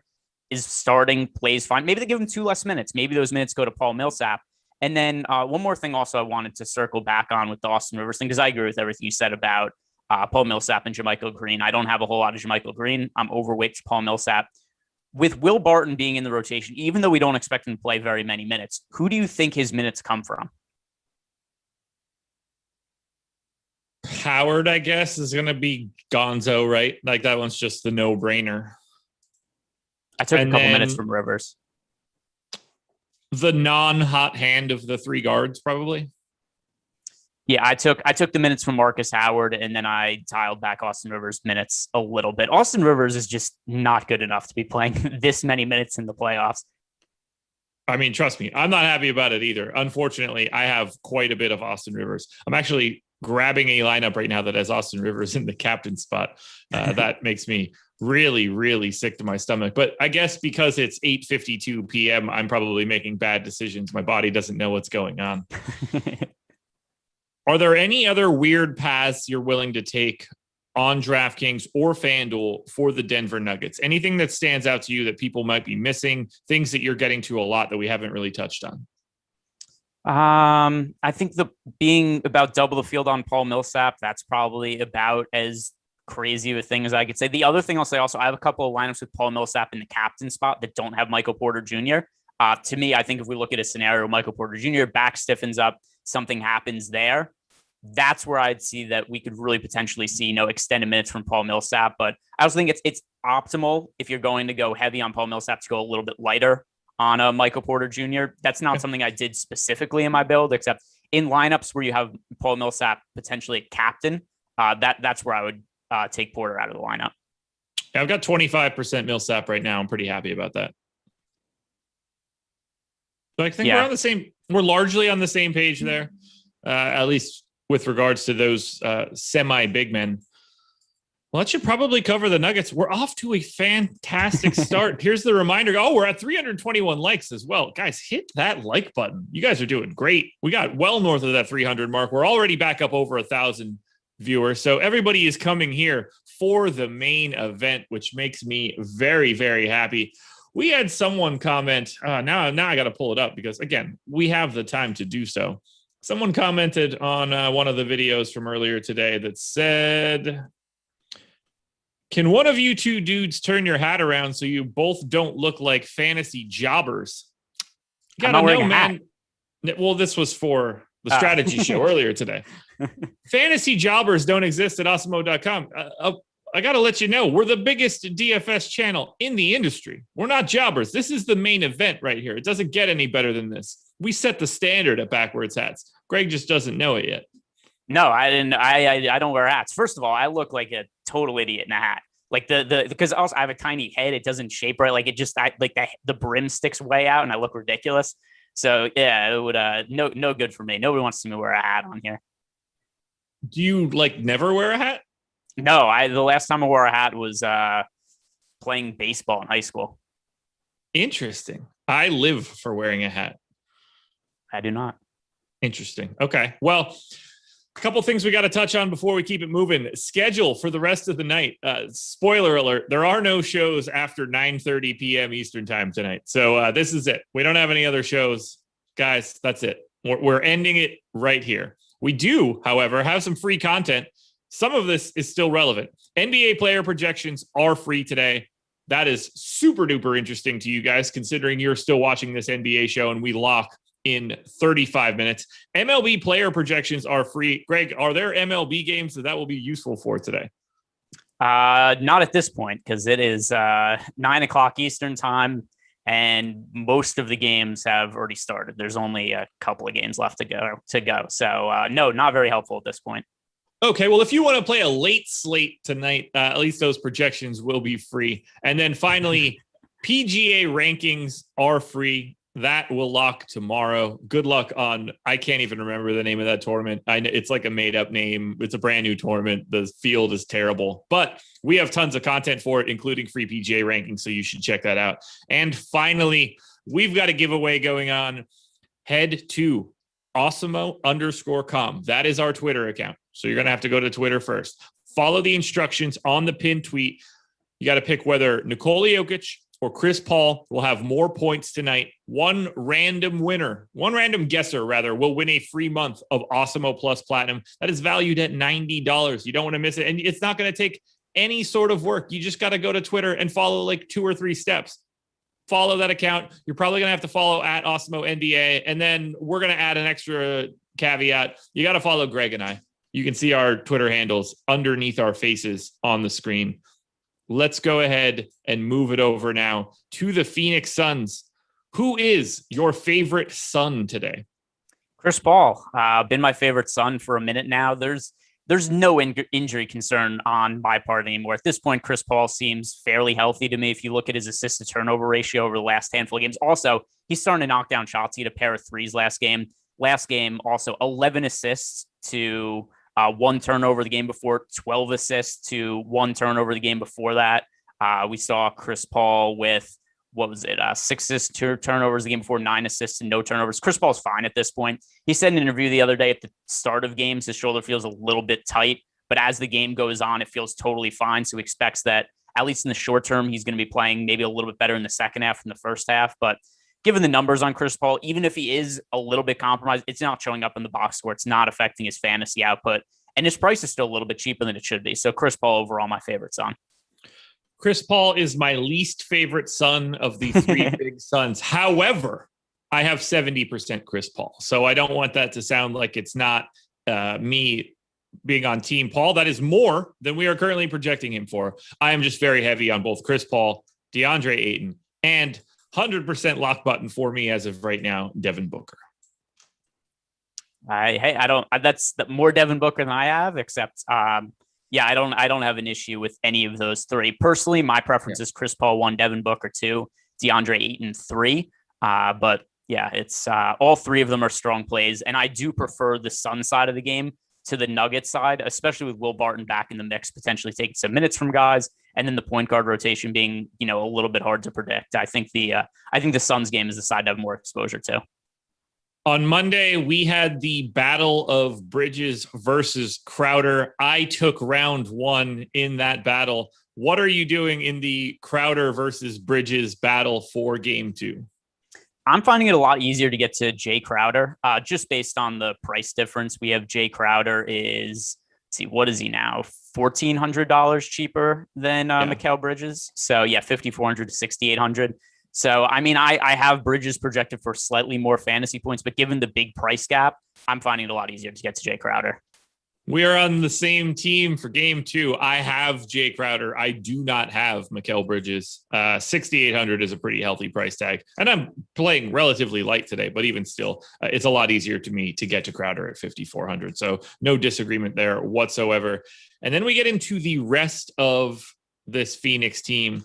Cam Payne, Torrey Craig, Dario Saric, who we already touched on, Cam Johnson. Saric is your guy of everybody that's left? Yeah, so Saric, it's really a price play, right? So at a certain point, we need to find the guys who, at least for me, I'm always looking for those punt plays to play on these single game slates. And also with Dario Saric, let's say that he goes and scores 8 fantasy points. That's enough to be optimal in a situation where Devin Booker, Nikola Jokic, and Chris Paul all have big games. If that happens, you need to find somebody who's close to min price, who's just going to be viable. And I just don't see anybody in that salary range who's really all that a decent play other than Dario Saric. He ended up playing 9 minutes last game, scored 9.5 fantasy points. I think there's potential for him to play a couple more minutes. He looked, fairly good last time out. So to me, I gave Saric 10 minutes today. I think there's upside for him to play like 12 to 14, and that makes him one of the better value plays on the slate for me. I have just a small amount of Saric. I'm getting to more Torrey Craig. They're basically in the same sort of realm right now. I don't have anything to change in terms of what you're saying about Saric. I'll say this much, though. I had him show up in the optimal utility spot when I ran my sim 12% of the time. In those lineups where he shows up in the optimal, he averaged 11 fantasy points. So that's sort of a decent goal of what you're looking for today. If Saric gets to somewhere in that 11, if Saric gets to double digits in fantasy points, there's a pretty good shot you're going to need him in the end, unless the main guys don't really go crazy. That it's mostly hinging upon Jokic and Booker having big games as well. Yeah, if Jokic has a triple double and if Booker scores say like 35 real life points or something like that, then most likely Jokic is in the captain spot in the winning lineup. Booker's in the utility spot, and there just has to be value somewhere. And that's where, to me, like I was saying before with Sarge, he could score 8-9 fantasy points and still end up being optimal today. Yep. Shocking. Soul Dope with the super chat with the 2v2. Are you ready? Ready as I'll ever be. There we go. Chris Paul and Torrey Craig versus DeAndre Ayton and Cam Payne. All right. So that is Chris Paul and Torrey Craig. So, all right. And then Ayton and Payne. That is Ayton and Payne for me. Yes, it is. And I don't even think it's close. It is not. I wouldn't have expected that if I didn't look at it, which is really crazy. Yeah, that's why I was just looking at my projection. And Cam Payne also, his price is egregiously low on FanDuel. So Cam Payne on FanDuel, and we know, I don't know if, by the way, we just got a status note. Will Barton expect to play 12 to 18 minutes? I mean, I still don't want to play him one way or the other, but I don't appreciate the 18 in that tweet. No, neither do I. That, by the way, that makes me like the Sun. I'm not going to make any major changes for this, just a little confirmation bias. I even more strongly prefer the Sun side of the game to the Denver side of the game now. I don't know where those minutes are coming from. Yikes. Yeah, I don't appreciate that. I'm just going to continue to go with my assumption that it's 12, which is what I gave him before. I'm not going to like bump that to 14 and then still not get him. Yeah, I wouldn't get to him, but because I mean, we've got, we've still got 27 minutes to talk about this, just in the interest of covering all of our bases. In the scenario, Will Barton plays 18 minutes. Where do those extra 6 minutes come from, in your opinion? Because that's right around what I gave him too, is the 12. I mean, Marcus Howard 1000% doesn't step on the floor. And then I think the most likely scenario,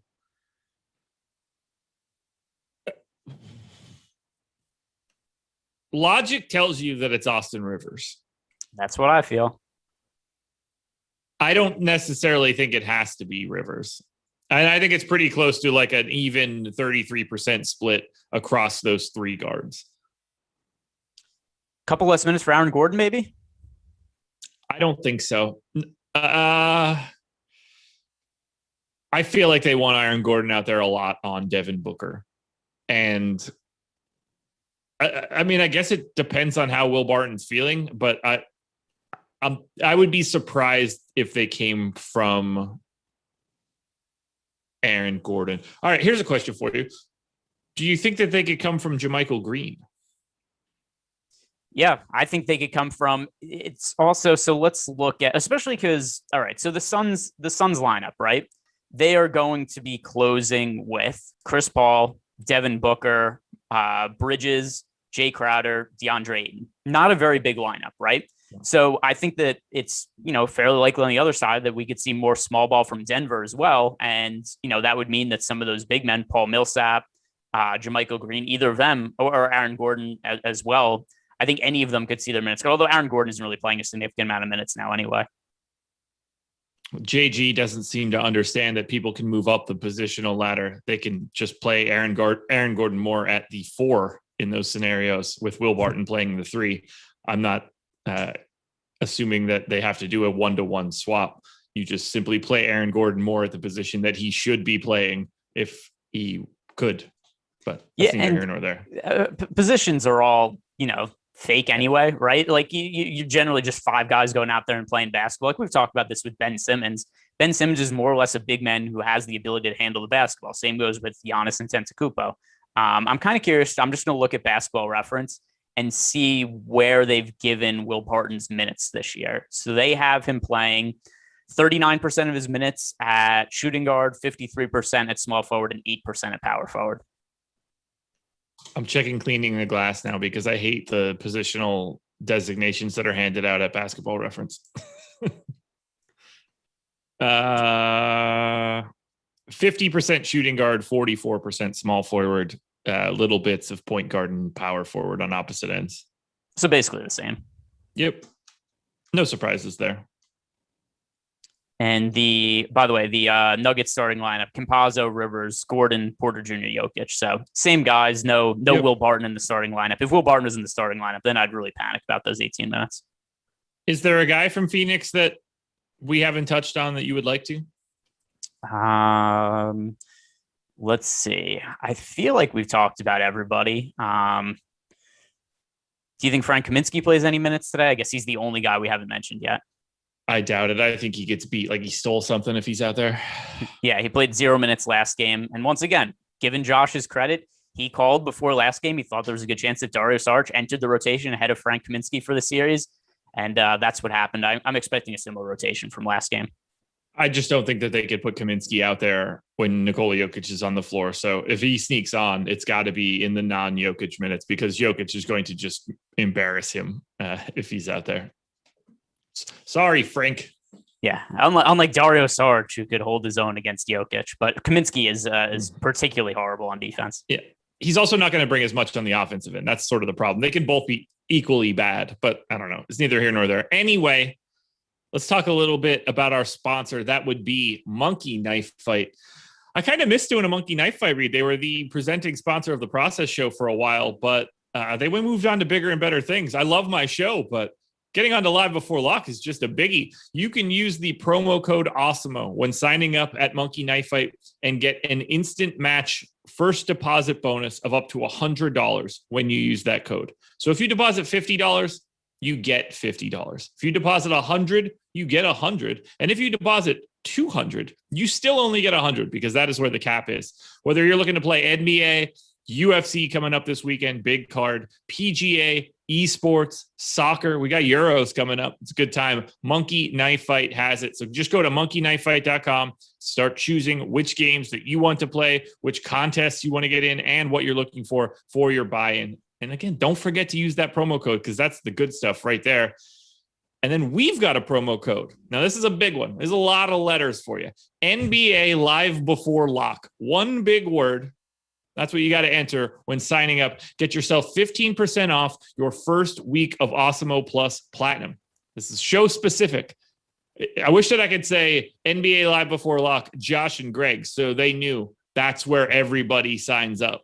But it's fine for right now.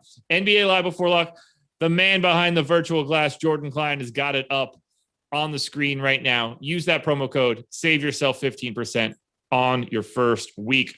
It is 9:09. I figure if I talk a little bit longer, it'll get to 9:10. We will have 20 minutes to go before lock. Are you ready to just take all of the questions that we could possibly take? Or is there anything else you want to touch on for this slate as a whole?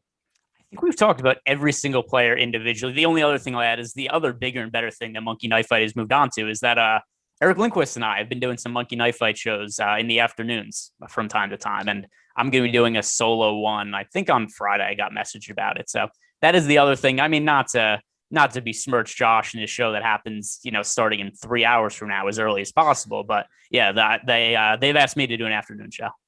Excellent plug. My apologies for not giving that plug. You are absolutely right. The bigger and better things are also site-specific shows for Monkey Knife Fight by you and Eric, which is awesome. All right, questions are coming in. First one that I see, DK single entry. Is Morris worth a pivot? Is Morris worth as a pivot off of Gordon after the Barton news? I don't really know the verbiage there. Wait, so where I'm trying to understand the question. Would you roster Morris as a pivot off of Aaron Gordon?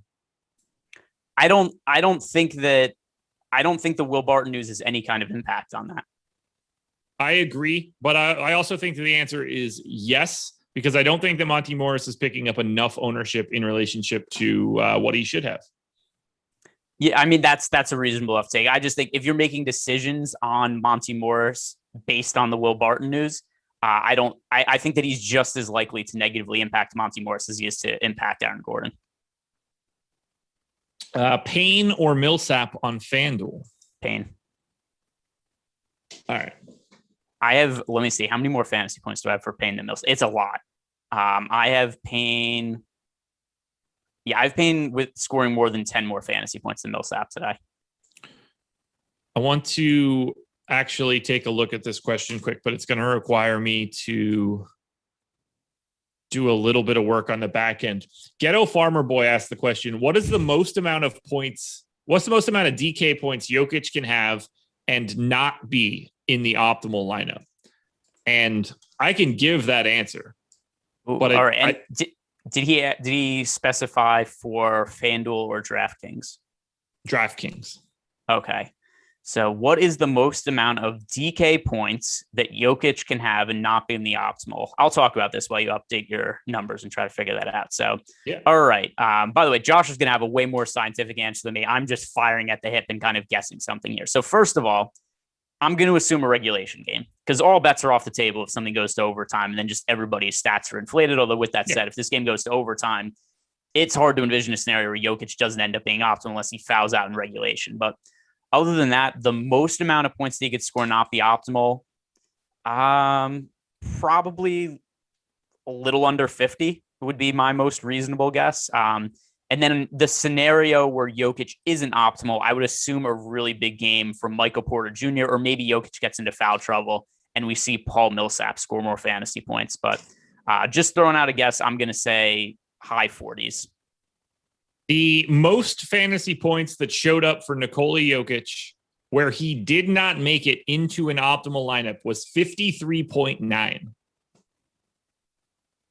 If we want to just say that that's like an outlier that got to the top, I'm going to switch it to the third highest number just to like make sure nothing's weird. That would be 52.2. So he can get to 50, and there are really odd scenarios where he isn't in an optimal. In that scenario, the one where you just read out where he scored 52, what was the optimal lineup? All right, let me find it. When he scored 52.2,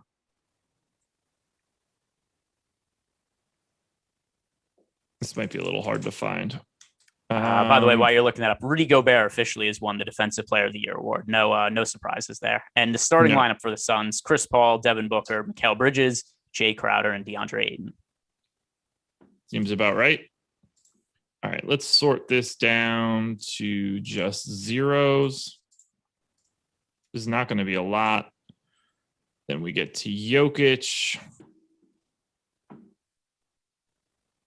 I wish I had a easier mechanism of doing this. I just don't. So hey, we've got time. We do have time.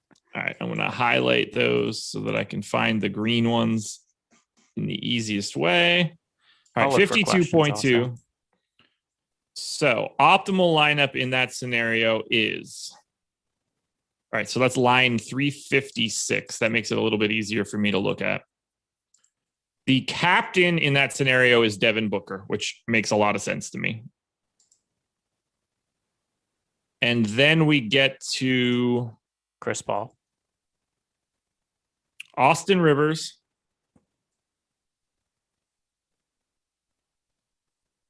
Chris Paul, DeAndre Ayton. I got two more. Yes. Jay Crowder and Michael Porter Jr. Yeah. So, I mean, you'd figure the scenario where Jokic, by the way, Jokic scoring 52, though, that would be a little bit different. But yeah, for sure. If Jokic does not end up in the optimal lineup, almost for sure, Michael Porter Jr. had a big game.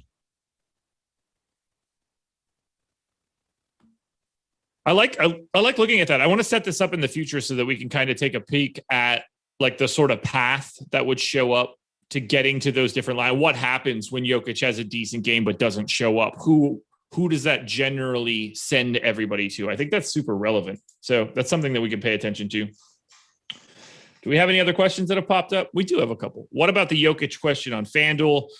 That already took way too long for me to look up, so there's no way we're going into the Fanduel version of that one.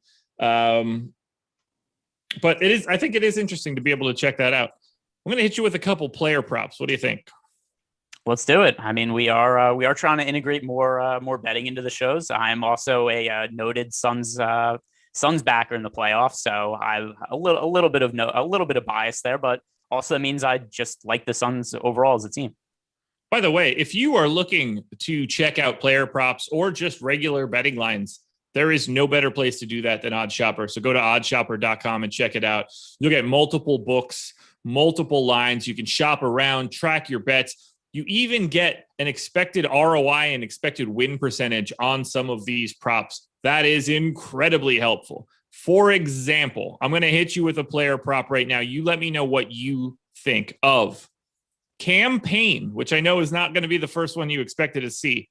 Over under 9.5. How are you feeling about Campaign's points at over under 9.5?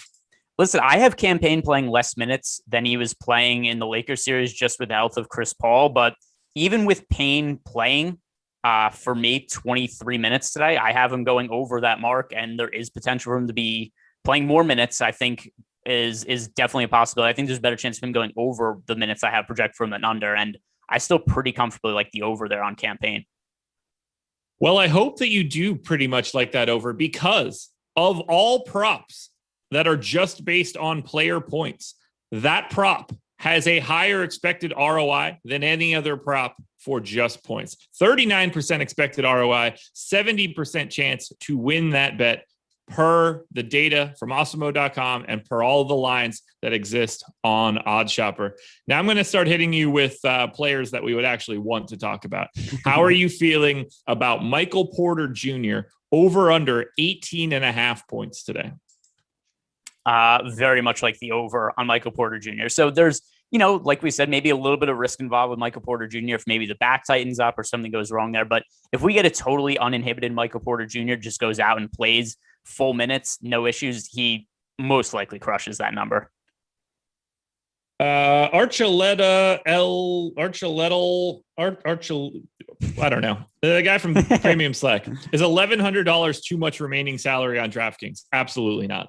No, and especially not for a Showdown contest. No, not at all. What else can we touch on here quickly? I had something else I wanted to say, and now I don't remember what it was. Michael Porter Jr.? No, I agree with you that it's the over. That is also another very high ROI prop that we can get to. Let's switch it up a little bit. Let's go to the rebounding props. I'm going to take a look at some other big ROI or potentially big ROI props. How are you feeling about over under? And this one's a weird one. Over under 4.5 rebounds for Torrey Craig. The under is shaded pretty aggressively. Let's see. Torrey Craig. I mean, I like the under on 4.5, but how much juice on the under? You're probably getting the best line you can get is going to be minus 150. I mean, I'd certainly prefer the under to the over because it's hard for me to see him getting all the way up to 5 rebounds. I mean, minus 150 is a lot to pay, but it would still be the under for me. 44.7% expected ROI on Torrey Craig under 4.5 rebounds, even at minus 150. Doesn't make me feel good about having a lot of Torrey Craig in DFS contests, but it maybe you could do a life hedge, take the under in the bet. That's probably not the worst idea in the world. What else can we touch on right now? Okay, we're going to go to the points plus rebounds plus assist markets. We don't have the expected ROI here, but I do want to hit you with the man at the top of the heap, Nikola Jokic, somewhere in that neighborhood of 47.5 to 48.5 points, rebounds, and assists. Do you have a lean for Nikola Jokic for tonight? That seems like a very high number. And with Jokic, I mean, I still have him projected as the highest scoring fantasy player on this by a really wide margin, but that seems a couple points plus rebounds plus assists too high. That to me is a number that almost assumes that Michael Porter Jr. would play a couple less minutes than normal. If I was to take away, say 2 minutes, 3 minutes from Michael Porter Jr., then I think that number is probably in line with what I'd expect, but a touch too high for me. Do you have him projected below that as well? I do. I have him at 45.7. So I would be comfortable getting to the under there. By the way, I remembered what I wanted to do. Guys, we're at 372 likes. It would feel great for both myself and for Greg if we can get that number north of 400. That would be quite the journey of likes for this show. Running it up north of 400 with 990 people still here at 9:20 Eastern time. We still have 10 minutes to go until we get to lock. We've got a couple more questions coming into Premium Slack, but we got to see those likes first. Let's see. Christian says, best format do you get for highest points? 5 Suns, 1 Nugget, 2 Nuggets, 4 Suns, etc. on DK. Do you know what that question means? All right. So I think he's almost asking a stack type question as if it's in baseball, where you're going through and you're just asking the question of, hey, am I building 4-2 lineups? Am I building 5-1 lineups? Am I building 4-4 lineups? So for this particular slate, I lean towards the Suns players just because I think there's better values. But I don't think there's like an ideal build that you want to make for Showdown comp. This is just going to be based on which players you think project best on a points per dollar basis. For this particular slate, I have to go through my lineups. I assume that my most common lineup is 4 Suns and 2 Nuggets, but not because I think that's any ideal sort of stacking scenario. It's just based on where the top value is.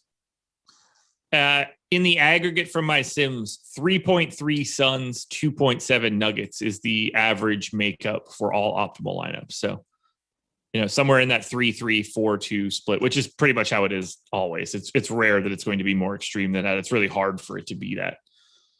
Darren Unger with the super chat. Mine going over favorite FanDuel plays? No, not at all. We have plenty of time to do so. I like Devin Booker at the MVP spot. I like Chris Paul at the MVP spot more than their current ownership, at least as of right now. I think that there are a couple spots where people are picking up a bit too much ownership in the utility. I would largely fade Ayton, Booker, and Paul in the utility on FanDuel and try to focus them only in MVP, star, and pro spots. Do you have anything that stands out to you on FanDuel? Let's see. Campaign just egregiously underpriced at 8,000. That's to me pretty easily the top utility play. That's also definitely showing up in the ownership projections. People are getting to Campaign, a pretty good margin. We've got Campaign right now picking up. Let's see, where is he at? Actually, this is lower, I think, than Campaign should be owned. We only have 16.6% ownership for Campaign in the utility spot. That seems a touch too low for me, given what his price point is. That would be my overall actually favorite play on FanDuel's Campaign and utility spot. I just assumed he was going to be picking up a ton of ownership, but not the case. He's picking up an additional 10% split between the pro and star spots. My recommendation would be to not put him in either one of those spots. Yeah, utility. Yeah. I think that he should be twice as owned as he is in the utility right now. I completely agree with what you're saying. Azuri, Craig and Porter Jr., or Gordon and Rivers on DraftKings? Let's see. So those players are pulling it up. Craig and Porter Jr. That is Craig and Porter Jr. for me. Gordon and Rivers. Man, that is really, really close for me. I think there's more upside in Craig and Porter. That's where I'm at. Okay. Looking good. 6 minutes to go until we get to lock. Who wins this game? I hope the Suns. The Suns are also favored, so that's pretty chalky take. But still, they're 5.5 point favorites today. I think that line could even use to be a little bit wider. It's so hard for the Nuggets to compete at this point of the season. They've had so many injuries. There's no Jamal Murray. There's no PJ Dozier. Will Barton is back, but he's playing limited minutes. Also, did you hear what Michael Malone said to the media about Jokic when he won MVP the other day? No, I didn't. Yeah, he said that Jokic has put the team on the back this year, and he said he's totally gassed and worn down at this point of the year. I'm like, boy, that's not the greatest thing to say in the middle of a playoff push, but I take him at his word. That's probably true. Not that really impacts my my stance on him as a DFS player or anything today, but it's not great for the idea of the Nuggets making a long-term playoff push when the coach admits that, hey, our MVP is absolutely gassed right now. He looked absolutely gassed at the end of the third quarter in game 1. And I'm not surprised. He's played every single game, and now he's playing monster minutes as well with a limited team. The fact that he's dragging Facundo Campazzo and Austin Rivers and all these other idiots that are on this team to what he's done, fantastic year for Jokic. I love seeing it. I went down a rabbit hole of Jokic interviews yesterday. There's some really funny ones. There was one where the team had an off day. They had no practice, didn't play a game, and media member asked him, what did you do on the off day? And he's just like, I watched 6 hours of Pokemon in my house. Are you a Pokemon guy? When I was a kid, I was really into it. I still play the games occasionally. I have a Switch, but I was really into it when I was younger. Okay. I've played the games from time to time. Definitely have one or two of them sitting next to me for the 3DS, I believe. Been a hot minute. Chuck GT7, would you stay away from Paul Payne lineups in a FanDuel GPP 150 max? I would not. No, for a single game slate, there's definitely a little bit of negative correlation there, but for one game, it's not a big deal. Also, did he specify whether that's DraftKings or FanDuel? Yeah, FanDuel. That's why I don't have a problem with it. Okay, yeah, especially for FanDuel. Campaign is the best play, in my opinion, in the utility spot by a pretty wide margin today. So I have no issue with it at all. Yeah, there's basically a 0% chance that I could get to a Paul Payne lineup on DraftKings, so I wouldn't even have to worry about it. On FanDuel, because of Campaign's price, I think it opens it up there where it's not really much of an issue. Agreed. We're over 400 likes because you guys are awesome. We are 3 minutes shy of lock, 2.5, in fact. Is there anything else that you want to touch on right out of the gate, Greg? Right out of the gate? We're at the end of it. We're at the end of the gate. See, that's look, guys. I'm not usually awake right now.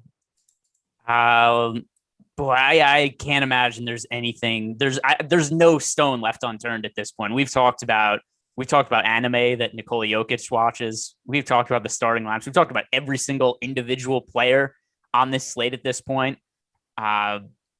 No, the only thing left is there any player who did not play in game one that you think has a chance to crack the rotation in game two, other than Will Barton? So I was going to make that as my joke answer. Prior to Will Barton being ruled in, I thought that it was possible that Shaq Harrison played today, basically in the Marcus Howard role, maybe get a little bit of more athletic wing defense out there, pick up a little bit of time on Devin Booker, but now not really, obviously barring blowout stuff. I don't really think we see any changes. I guess Kaminsky is probably that answer, but it's not an answer that's real. Yeah, I mean, there's an outside chance that Kaminsky was in the rotation last series, so maybe I certainly hope this doesn't happen. If this ends up happening, just my night is screwed anyway. But yeah, maybe Kaminsky ends up being the backup center over Sarge. But Sarge checked in the first quarter last game, played the backup center minutes. I think that happens again. Oh yeah, that would surprise me, but I can't think of anybody else that's on the precipice of being in the game, and he's like the closest one. Yeah, I mean that's the only thing left I could think about that we had not mentioned yet. B Brown in YouTube chat said Bull. I don't think he's going to make it. Going to just be on the outside looking in there. At least that's my assumption. Who is the optimal MVP for tonight? When all is said and done, who is it? I mean, it's pretty clearly Jokic if we're not including ownership or anything like that. If we're not including ownership, then I'm going to say Devin Booker. Okay. I mean, if we are including ownership, if we're writing that. I'm going to say Devin Booker, most likely to me. I'm going to say that it's Devin Booker in the captain spot tonight. And that is something that I would hope happens, given the amount of Devin Booker that I have, which is all of the Devin Booker, including 40% at the captain spot. So let's go, Book. Hate cheering against Jokic, but, it is what it is at this point. And we have 420 likes. I don't even want to say anything else. Just leave it at that number if we can, which is probably not ideal, but it makes me happy. And we are locked. We made it to 9:30. It is time to go watch some basketball. Final thoughts? Anything else you want to say? Anything else you want to plug? Anything else you want to do? The floor is yours. Let's go, Suns. I want the Suns to just run through the Nuggets here. I want to sweep. I want Chris Paul to be 100% healthy to take on the Jazz or the Clippers in the next round. Suns go all the way to the finals, and that'll be a nice addition to my wallet. We want that to be Clippers. Chris Paul revenge narrative going up against the Clippers in the Western Conference Finals. Sign me up for that bad boy. That's what I want. People would be so upset, though, if Rudy Gobert makes a playoff run, so that would make me happy also. It would make me so happy. I'd team Rudy Gobert for sure. Thank you guys for joining us. We had a great time. Thanks for hitting the like button and taking it off of 420 likes as well. If you can get it up over 500, it would be even cooler. I'll see you guys tomorrow morning for the process, 6:30 a.m. Eastern time. We're going to do it all again. And I'm going to go to the eye doctor and make my eyes not bleed internally any longer. So good luck tonight, everybody. Watch some basketball. We'll see you in the morning.